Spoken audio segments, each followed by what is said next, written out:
Hey, this is Shane Dahl of Shaping Concepts and ShaneDahlFitness.com. And today, the topic I want to talk to you about, this is a really cool topic. It's one of my favorite subjects. I don't know if you can see it, let me back up. Whether or not you're a fat burner or a sugar burner when it comes to exercise, okay? And this is something that I love this because there's a lot of misconception, there's a lot of myth with this. I need to preface this by saying, look, I'm not saying that a particular type of exercise is bad. All exercise is beneficial. I want you to understand how different types of exercise and different intensities of exercise can affect hormonal balances and can affect what's going on in your body as far as how it uses fuel, okay? Best place to start with this is understand this. There's only two things that your body can use for fuel. Sorry about this is my representation of a gas can, which is pretty poor, but carbohydrate, okay, so sugar. All carbohydrates get broken down into glucose, sugar. Your body can use sugar, or it can use fat. So some of these are a little more knowledgeable in this. They're going to call me out and say, yeah, what about ketone bodies? Okay, yeah, you can use ketone bodies as well for energy, but that, in essence, because it's getting broken down from fats, we can lump this together. So I want to simplify. Fat and carbs. So we can use either one, okay, for fuel. We get into exercise, depending on the intensity of exercise and the nature of it, we have energy demand. We can use either one, okay? Understand, when we're doing what's called aerobic exercise, so this is more of a moderate intensity. You could gauge aerobic exercise, whether you're doing weight training or you're walking, you're running, whatever it is. People think, well, aerobic's not weight training. Yes, it is, if it's done at a lower intensity.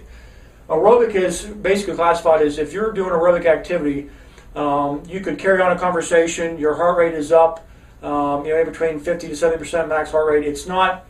You're not doing so strenuous an activity that you're not able to catch your breath. You're able to meet oxygen demand. Aerobic just means you're meeting oxygen demand, okay? There again, doesn't mean this exercise is not beneficial. It is. But when you're doing aerobic exercise, the energy demand, what do you need for energy? Your body can actually use carbohydrates or fats. That's a good thing, right? People say, well, yeah, that's great. I did 60 minutes of walking and 6 minutes of cardio. I was able to burn fat. This is true. However, when I'm doing anaerobic exercise, I'm not able to meet oxygen demand. I'm actually working at a much higher intensity. So there again, it could be weight training, resistance training, or it could be doing cardio, but you get your heart rate up. It's a lot higher of intensity. That momentary, or that exercise duration, whether it was a short burst, a sprint, or a really heavy lift, or you were not able to meet oxygen demand. So in this case, your body cannot use fat. It can only use carbohydrate, okay? Some people might think it's a bad thing. It's not true, okay? So now you understand we're going to use one or two different fuels, carbs or fats, depending on the energy demand. We're either going to use carbs or fats or both for fuel, depending on the activity. This is where it gets interesting, okay? I don't want you to put so much emphasis on the amount of calories or the amount of fat that you were able to burn during the workout. I don't care who you are, unless you're doing 90 minutes plus of exercise at a very high intensity. You're not going to be able to burn that much fat. You're not going to be able to burn that much or that many calories during physical activity. It's just not going to happen, okay? So I don't get too hung up on somebody who says, well, I did, yeah, so, whatever, 6.5 on a treadmill and I burned 500 calories. I don't get excited. It's not about the calories, how many calories you burn. It's what do you burn post-exercise, okay? Here's the kicker. Whatever you burn, primarily during the workout, you're going to burn the opposite of that during the next 24 to 48 hours. Let me say that again. Whatever you burn primarily for fuel during the workout, you're going to burn the opposite of that predominantly over the next 24 to 48 hours, okay?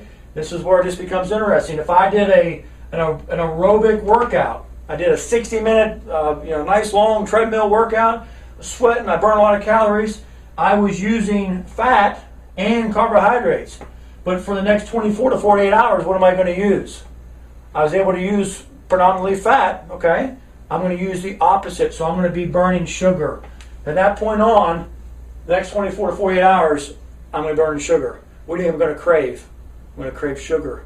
This is a common thing that I see happen a lot of time with Different instructors are teaching a lot of classes a day, they're high demanding, that you're using a lot of sugar, you crave a lot of sugar, you burn a lot of sugar. It's a lot of times you'll say, well, how could so-and-so be doing so much exercise, but yet they don't lose weight? How, you might know people that run a lot and still carry a little bit of a belly. You're like, how can that be?